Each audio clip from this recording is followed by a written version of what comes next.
Welcome back to another episode at Consciously Evolving Enterprises. As always, I'm your host, Mr. Ryan Dillon Brasington. Hello, welcome, Happy New Year's, ladies and gentlemen. I hope you had a good one. Hope you all stayed safe. And if you're not a lady and you're not a gentleman, to those, Happy New Year. So I'm going to continue on a bit of the theme of childhood injuries. Look, this one, bit of a shocker.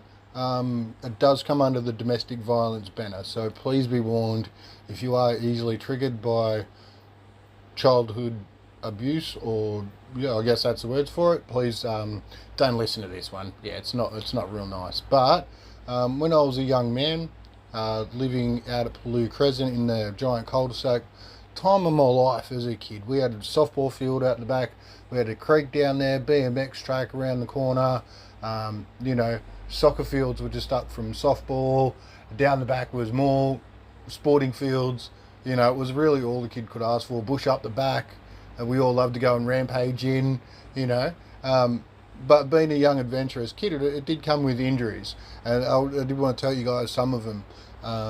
This one is quite personal because, being in the western suburbs, drugs and alcohol were common amongst the adult group.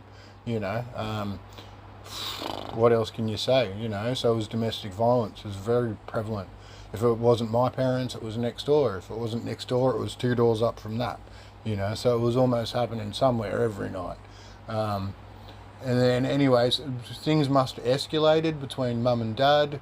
I remember that Stephanie, and Tennille, my two youngest sisters, hadn't been born yet. So mum might have been very well pregnant with Stephanie. Very likely she was, actually. He's drunk and intoxicated. They're going on and on. Natasha was nowhere to be seen. And I remember, somehow getting in the middle of it. Mum grabbed one arm and he grabbed the other arm.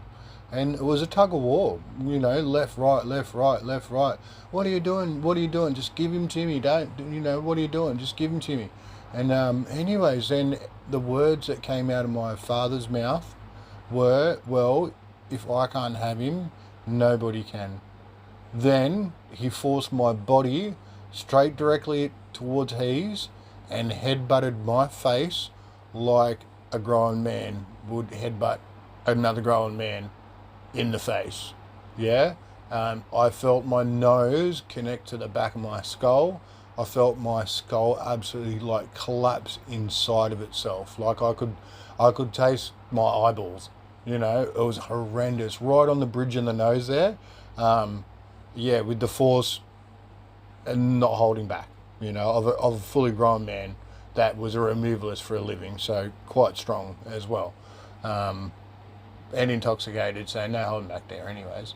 I know it's traumatic, it did happen, and for me, I do believe this does contribute to why I've got Uncle Fester eyes, the big panda eyes. People have spoken about getting laser surgery. There's nothing's worked, like I mentioned in the past podcast, guys. And that's something that does play on my ego, my confidence a bit. And hopefully one day there is some way I can diminish, get rid of it. But, it is a reminder every time I look in the mirror that holy shit, that an adult done that to their child with choice under whatever influence.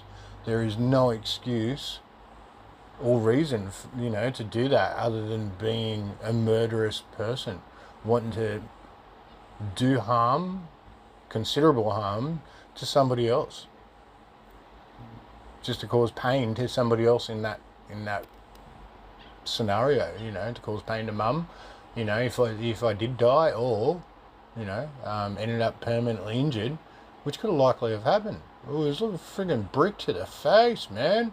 Oh my God. Oh. Out like a light. That one, I did get taken to the x-rays. I had a broken bridge on my nose. And then it was very hush-hush after that.